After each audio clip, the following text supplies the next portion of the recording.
All right, guys, we're going to start. So, thank you to all who showed up for joining. This is just like a strategy call that we're going to try to implement like every maybe 2 to 4 weeks, just to give you guys some tips on how to get started with federal contracting, to open up for discussion. If you guys have questions, if you're newbies and you don't know where to start, this is a great place to come and just, ask away for the time being. Right now, before I get into the presentation, I'm going to introduce Matthew. Again, he was a mentee of ours. I want to say back in, unmute your mic, Matt. Yep, I'm Oh, here. there you are. So you joined the program, I want to say back in September, Yeah, August. August. August. Yeah, August. Right. So Matt was, oh, hold on. Yep. So Matt joined in August.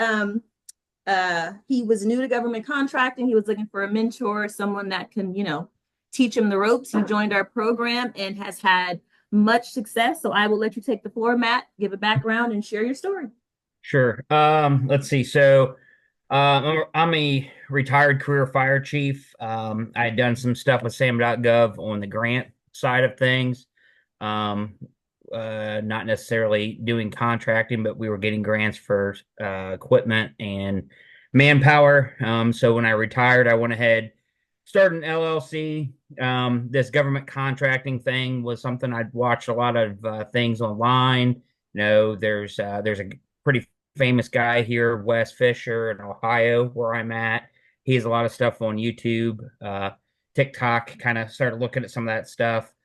Started to try to do some of the stuff on my own, try to learn some different things, did some different classes. There's some people out there that want a whole lot of money, but don't really teach you the middleman. I did some stuff with the SBC, Apex. There's a whole bunch of different things out there. What I'm going to tell you, there was a lot of people that really were negative about this kind of thing. It's not going to work. There's this, that, or the other. I actually Charde, I came across her and read it. And the reason why I reached out to her is because she was actually trying to help people, but wasn't necessarily trying to solicit for money left and right, where a lot of people were. So I kind of reached out to her. She happened to be doing mentorship. So went ahead and joined and did her mentorship program month long. And before I'd even finished the mentorship, I'd already won. Right there at the end, I won 2 contracts before I even finished her mentorship program. Uh, so a couple things. I see a lot of people think it's like easy. Um, there's been a lot of ups and downs just in August. So I've got 3 wins so far. You just got to keep submitting stuff, learning stuff. You've got to get out there, make some calls, do some things. You got to really work at it, figure out a um, setup, how you're going to do stuff. So I'm kind of getting the groove. I know how to do things every time I see something when I'm working on. Unfortunately, right now, Charde could probably speak to this. There's not a whole lot out there. When I got into Right. it, in the fourth quarter, there was just stuff everywhere. Right. So yeah. So there Right. was all this stuff. So it's really slowed down a little bit. So I'm kind of using it. It's been good for me because it's helped me to um manage my contracts that I've won now, because winning them is one thing, but there's a lot to learn to manage them also, and I'm learning that. Um, Matter of fact, I'll show you here, Charday. Here's Mm-hmm. I got my one of my checks Woo! for one of my checks came in here the other day. Congrats. Yeah, for the Wait, for the so I have to ask, Corps of Engineers. did it take a long time to get paid? Because that's this misconception. Everybody's like, it takes forever. Did it take you a long time? No, yeah, not necessarily. This one was a little bit different. There Hmm. were some things with the Corps of Engineers they had to get figured out and done. This one Hmm. came by the mail. I've got other stuff.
set up EFT.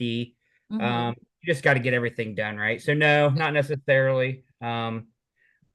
They're kind of in a blackout period right now for Right. November. So I'm having a little bit of not getting paid, but there's some extra work on one of the contracts I've got that they're having a hard time getting it released uh, Mm-hmm. to do that. I see a lot of people who basically, and I told Charde this. I don't know where you're at, Charde, if any of these guys are doing your mentorship program, but what I see a lot of is like people don't just they just don't shut up. They will pay to get a mentorship program and they don't listen to what Charde is saying. And all I can say is like she's got contracts, she's won stuff, just shut up and like listen. Don't like let her tell you something. Say, I'm just gonna do it this way because I'm telling you it doesn't work. Um, Yeah, and that's what helped me. Just taking the blueprint she sets out and the plan and go with it. And so absolutely. so yeah, so essentially, so I start mid-August. I was pretty much done or early September. So Mm-hmm. And you'd already won what, three contracts by three then? contracts. Yeah, I got Yeah. three so far. Yeah. Um, so there's just a lot to it. I mean, there's Mm-hmm. a lots of up and downs. I can think back to like my very first one that I was working on to where I'm at now. Mm-hmm. I've learned a lot. And a lot of it's just making getting some people and understanding and like getting contacts with people and different Right. things, stuff like Right. that. Um, And also understanding again what your SOW and your PWS is saying, understanding in its entirety what you're doing and implementing that and making sure that you're consistently bidding. I mean, without bidding, you're not going to be able to win. So when I first started working with Matt, my goal with my mentees is like at least 1 to 2 a week. I think Matt, you got to a point where you were doing like 3 to 5 a week. yeah, So, yeah, yeah. yeah. My goal is to try to put out five a week. Now it's Mhm. hard right now because there's not a Right. lot out. Right. I'm doing one or two just because there's just not a whole lot. And a lot of the stuff I did was kind of some of the stuff with my background, sort of, but they're Hmm. not. I'm in Ohio. I've got a contract in Mississippi. I've got a Right. contract in California, Right. and I've got a contract in Ohio that we have already done. Right. Um, and so, they're different things. One was to take down a radio tower. Another one's to put tires on a fire truck, which is kind of my wheelhouse. And the other one I'm doing is fire extinguishers, Right. uh, park. So, Yeah, but and been right in now everything. it is fairly slow right now. I mean, the new budget, we're almost at the election period, so we haven't gotten a new president, we haven't had that budget rollout, but you guys should expect to see more contracts, at least end of November, early December. That's when things are going to start, heating up. So learn what you can now so that way when it's time when those contracts roll out, the money's there, you guys can just, start actively bidding and winning these contracts. I mean, before I get into the presentation, was this a hard, uh, you know, like, was there anything that was an issue for you with contracting? Was it, things that you probably heard that were misconceptions? Oh Did you yeah, find out that it was like totally yeah, different on the other side now that you're involved in it? yeah. I mean, there were so many things. I mean, gosh, almost everything, and that's why it was nice having you. Because there was a lot of things you hear or whatever, and I could just turn around and say, "Hey, is this necessarily true, or how does this work?" For me, it was more so. See, a lot of people don't realize they think it's like, all right, you've got a contract, you follow these steps, and that's it. It's not. Every contract can be different, Right, essentially. right. I did one that was it told me what the font's going to be, what the Hmm. spacing's going to be, how things are going to be numbered. The technical is going to have this in it, and if the technical has anything that's got pricing listed in it, because that's supposed to be in section two, we'll take it and throw it out. There's stuff like that.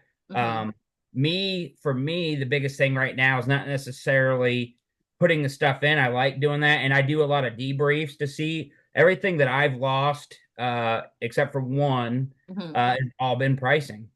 Right, Um, right. and that's going to be the biggest thing, just trying to figure out how to price How to something. price it.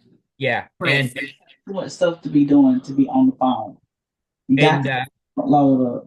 If you have your mic on, oh, let me, whoever has their mic on, can you please mute your phone? Is it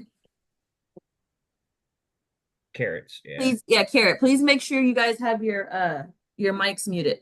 Um, but yeah, so what was that? It was a question I was gonna ask you. Oh, Well, I was gonna so say on the pricing. I mean, I was gonna say like one of them.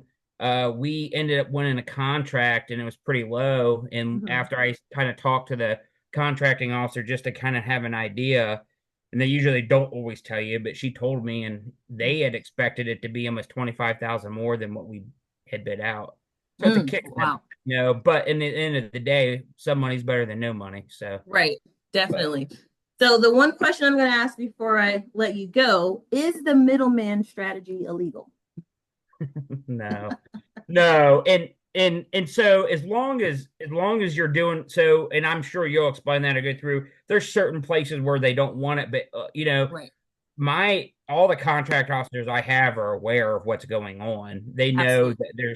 that that I'm the prime and they're subcontractors. At the end Right, of the day, what happens is if you're bidding on something and you win it, that contract is with you. The government right, said that you're going to do the pressure washing. Now it's your right, job to find somebody, and they're going to know that. And I'm upfront and I tell them that. But Charde will probably explain to you there's certain times that yeah you can't do that, but right, I can't tell you. Maybe 3 times. I'm on here every day. I mean, right, it's very rarely. right. Um, are you finding something they don't want that? Right. So Yeah, they know they actually, want small businesses like us to use subcontractors, so it's definitely not illegal, I mean. So yeah, thanks for joining me, Matt. I really appreciate your time. You're a rock star. I mean, 3 contracts in less than what, 30 days is yeah. incredible. Incredible. So much success to you. I know you're going to continue to win. So again, thanks for coming by and sharing your story. I appreciate it. Yeah, no problem. I'm glad to have been here, and as soon as I get off here, I'm going right back to working on stuff. Back to So, contracting. I the last thing I can, yeah, that's what I'm doing. The last thing I will tell you guys is just getting out there, and I think a lot of the people have problems with is trying to get the bids, I guess, or the Right. quotes. You just Yeah, gotta it's you gotta it's the do it. bids, but like I always tell people, make sure that if you guys don't know, it's important to get a mentor. I mean, you have to have a mentor because there's things that you don't know, Yeah, and instead of you running into a brick wall trying to figure it out on your own, you're missing out on opportunities. Matt, you know, he made an investment for himself and his business, and it turned around. He won 3 contracts in 30 days, and it's very necessary if you don't know what you're doing. yeah. The So money that I put out to figure it out, I've already paid my. It's yeah, already paid back, and yeah, well, multiple times at this point now. yeah, So. But yeah, you just got to. I think, Sade, I think what you said is the most important. That's probably what helped put me over the top is hmm, you can watch everything, you can think you know everything, yep, but I'm telling you, it paralyzes you when you get to something and you might even know what it is. You might be looking at something on a contract and you're like, yes, I know I need to check this box. But if you don't have somebody else to get a hold of and say, hey, is this right? You just right, sometimes you won't do it or right, whatever. right. And that's what I needed with you. Right, We were able to, or I asked stupid questions, but I wanted to make sure because when you're dealing with this stuff, you've got to make sure that it's right. Um, right, and I mean I guess that's the biggest thing. right. So, Definitely. and I don't know where you're at, how you're doing your mentorship stuff now or what you're doing now, but I would suggest, whatever that is for you guys that are in here, where you're at is get in and do it because I know she doesn't have a whole lot. There's a lot of people trying to. There's a lot of people. I know We're there is. always busy. Yeah, I know you are. Yeah, they're really busy, and that's why I was happy. I kind of got in, not early, but they were busy, but I felt like I was in, and was able to get some stuff figured out and had a little bit more time. But I'm sure as it keeps going, it's going to keep on getting Of course. busier and busier for you. Definitely. Definitely. Well, yeah, again, thanks for coming out. I really appreciate you. Right now, if you guys have questions about anything, make sure you put them in the chat and then I'm going to get to them. I want to just go over some strategies for you guys, that are new to government contracting. I want to help you guys understand what the middleman is and what it isn't. You know, First things first, when you guys are starting out, it's exciting. You guys want to, you have a niche set in place and you guys want to bid on contracts that are within that niche. And my advice to you is go for the low hanging fruit. Start small. You want to be able to build up your past rapport with federal contracting. You don't want to jump in and start it, whether it's janitorial or construction. Start small. Look at some products, look at some small services, understand what you're doing, reading your documentation, learning how to submit bids, understanding your pricing, and then scale your way up in the future. You don't just want to jump in government contracting and go for these large contracts, because if you make a mistake, it can be costly and potentially lead to jail time. So when you guys are starting out, make sure you're starting small. Another strategy is understanding your FAR clauses. The FAR is the Bible of government contracting, and there's lots of them. They're inside of your SOW and PWS, making sure that you guys are understanding the rules so that you're compliant. You don't want to bid on a contract that says that you cannot use a subcontractor, but then you're using a sub, because again, that's going to cause some issues. So understanding your FAR clauses is going to be an essential step, so that way you guys know exactly what to do when bidding on these contracts. You want to learn how to price your bids. Most of these contracts are what we call lowest price technically accepted, right? So that means the government wants to pay the lowest amount of money for these contracts. Understanding how to price these contracts is going to help you win more, in the future. So you don't want to price gouge. You don't want to, start off trying to add $60,000 and $80,000, in the beginning. It could happen, but you just want to understand what you're bidding on, so that way you know how to price it effectively, so that way you guys can win. You want to make sure that you guys are bidding consistently. This is like key. When you guys are starting out, bidding once a day, I mean, not once a day, once a week or once a month, it's not going to get you to the sweet spot. You guys have to be bidding like 2 to 3 times a week. Get in there, stay in SAM, find something that you guys can, take advantage of and send in those bids. That's why I say start small. You don't want to, hit a burnout. You don't want to go for janitorial and then it's going to take you 6 hours to fill out a documentation and then you just give up. If you start small, start with these simplified acquisitions, then you'll be able to scale your way up later. And then you're learning along with the process. And then it becomes easier for you guys, to start doing this on a larger scale. Glennicia, if you are here, if you have time, do you have anything to add for us? No, you guys are doing great. Everything sounds good. I'm here. Awesome. Awesome. You also want to understand your RFQs. When you guys are reading these documents, you have to read them to understand what's going on. You shouldn't, I mean, sometimes it's 30, 40 pages long. You don't have to read all of those pages, but you do want to make sure that you're reading to understand what the government is asking you to do. That is also very, very important. Another strategy, when you're reaching out to these vendors, some of you guys get confused. You don't know what to say. You don't know how to approach them. My tip to you is if you have a house and you're a homeowner and your sink breaks down, when you call a plumber or whatever to get your sink fixed, you're going to call and say, hey, this is what's happening. I need a quote. How much are you guys going to charge to come fix the sink? It's a business to business type conversation. And it's the same way when you guys are reaching out to these vendors when you're doing government contracting. You don't have to have these lengthy scripts. You don't need to come up with, lengthy emails. You need to approach it as a B2B, and you're just trying to call to get a quote. If you don't get quotes, you're not going to be able to submit bids. You're not going to be able to win. So you want to make sure you simplify that process and reaching out to vendors, so that way you're getting your quotes back on time, so that way you're able to bid. Another tip would be also, again, building strong relationships with these vendors. When you do find someone that you can work with, try to maintain a rapport with them, because these contracts, most of them are reoccurring contracts. They're going to come back up again in the future. If you can build the relationships with them, it'll be easier for you to go back to them next time to get a quote, or, to try to negotiate pricings, discounts and so forth. So those are my tips for you guys that are starting out. If you guys have questions, now's the time to ask.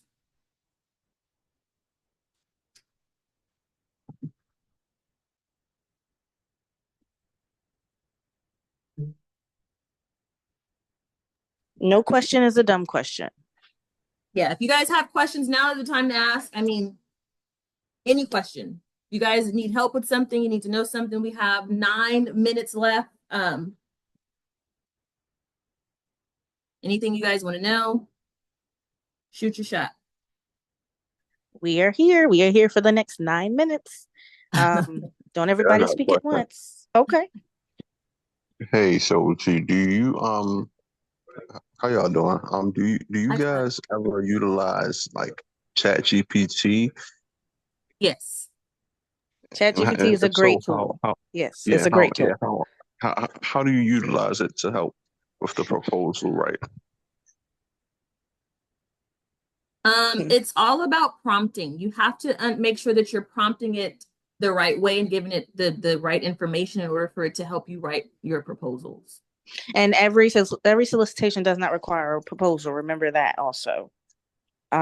Just because you hear proposal a lot in government contract, and every solicitation doesn't require a proposal. This is true. So be sure that you're reading the solicitation and that it's not an RFQ or an RFI or anything else, and that it's actually requesting a proposal and not anything else.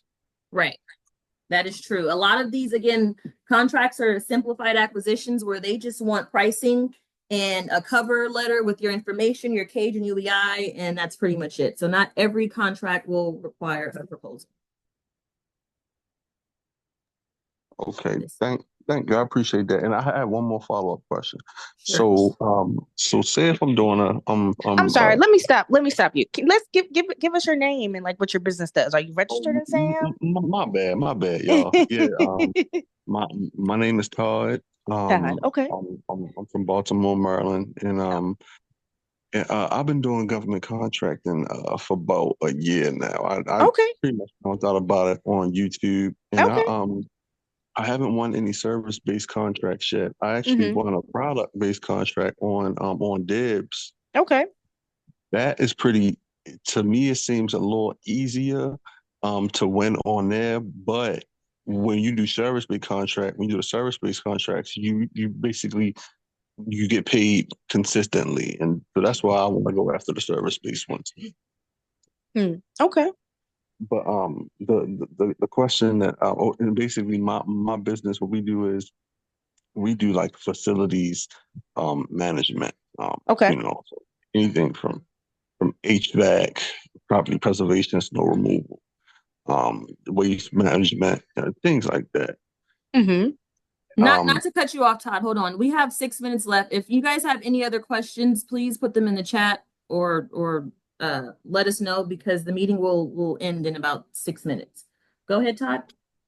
So yeah, I'm gonna be real quick. So say for instance, I'm basically writing my proposal, and there's a lot of instructions in the actual RFP. Do we have to include all those RFP pages? Because I feel like a lot of it is so long and redundant. Like, can we?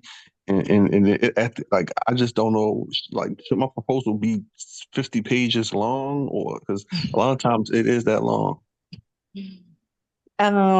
If you give whatever the solicitation is asking for. If it's asking for you to include whatever it's asking you to include in your proposal, then that's what you include. It doesn't necessarily have to be 50 pages long, but you need to include whatever the solicitation is asking for. Okay. Yeah. Okay. Cassandra, should I wait to get funding before I start bidding? Short answer, no. If you guys are doing the middleman and you guys are, afraid of funding, or how are you going to be able to afford these, contracts, there is, every company should be set up or should be able to set you up with a net 15 or net 30. You just have to know how to ask for it. So that way they'll grant that for you. So that way you're not putting up any money up front. Matt, can you touch on this really quick? He's won 3 contracts already. Did you have to put any money up front? No, I didn't put anything up front. So yeah, you do not need Charde, yeah. Did you have to put any money up front? No, love. Did you? So no, no, to answer your question, you do not need to have funding before you start bidding. There's a way to win contracts without putting up any money up front. Yeah. Is there a beginner's class out there?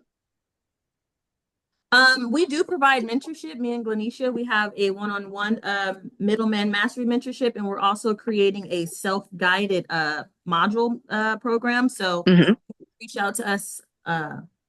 Yeah, shoot us Facebook. an inbox message, and we'll go are over you the in our details. group, Antonio? Are you a part of the Facebook group? Yes. Okay, well, yeah, you can send us one of us a message or get in contact with us, and then we can go over training if you're interested in signing up.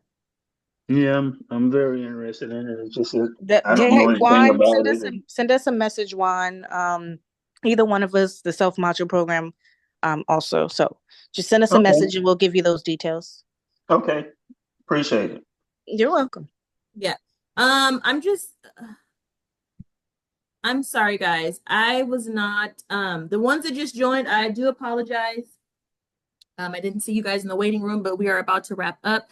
We still have 3 minutes left. If you guys do have any questions, Aisha, hi, love. How are you?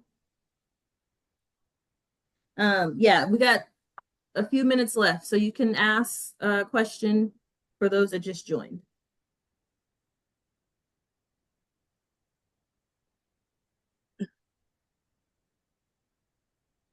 It's open floor. Don't be afraid. Yeah, but if they need to they just need to take your guys' program, honestly. I mean, I'm just gonna say it. I mean, that's just what needs to be done. I mean, you could ask all the questions in the world until you do the program that you're just not gonna figure it out. Yeah. And right. No, the meeting recording will not be shared. No, sorry, we will not share the recording. But my advice to you, again, if you do need help, if you're struggling, if you're starting out and you don't know where to start, please sign up for some type of mentorship program or some type of training. And the goal is to get out there and bid. If you have analysis paralysis and you're watching all these YouTube videos and asking all these questions, it's not going to get you out there to bid, and you have to bid in order to win. We are in a slow period right now, again, because we're waiting on who our next president will be. But after November, end of November, that's when things are going to start back picking up for the first quarter. They have a new budget. You guys want to take advantage of that. So now is the best time. Yeah, now is the best time to join mentorship. Yeah. Yep, now's the best time because you want to hit the ground running and understand how to start bidding on these contracts. And again, another piece of advice, start small. And when I say small, I know everybody wants to make money. We're all here to make money, right? But a small contract, like for me, my first contract was small. It was $130,000. Now, it wasn't hard to do. It was a simple acquisition, but it was small. It was something super small, but the yielding profit was amazing. So you guys want to start small, low hanging fruit, and then scale your way up. Right. Those are my number 2 tips for you guys that are interested in a federal contract. Okay. We got 1 minute left. Any more questions? No, simple acquisition is not under $250K, is it, Charde? No, it could simplified acquisition can be over 250. Yeah, it can be over, but simple. When we say simple, we mean less work, not simple as in the literal sense of simple. Right, just not overwhelming. Right. Information to where you guys get burnt out and you just give up on contracting. That's what I mean.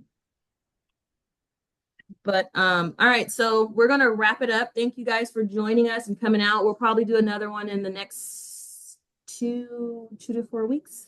Matt, again, it was a pleasure. Thanks for showing up, telling your success stories. I look forward to hearing more of those in the future. Sure. All right. Take care, guys. Thank you. All right. Have a good night. Have a good weekend. Have a good weekend, guys. Thanks, Glennicia. Talk to you later.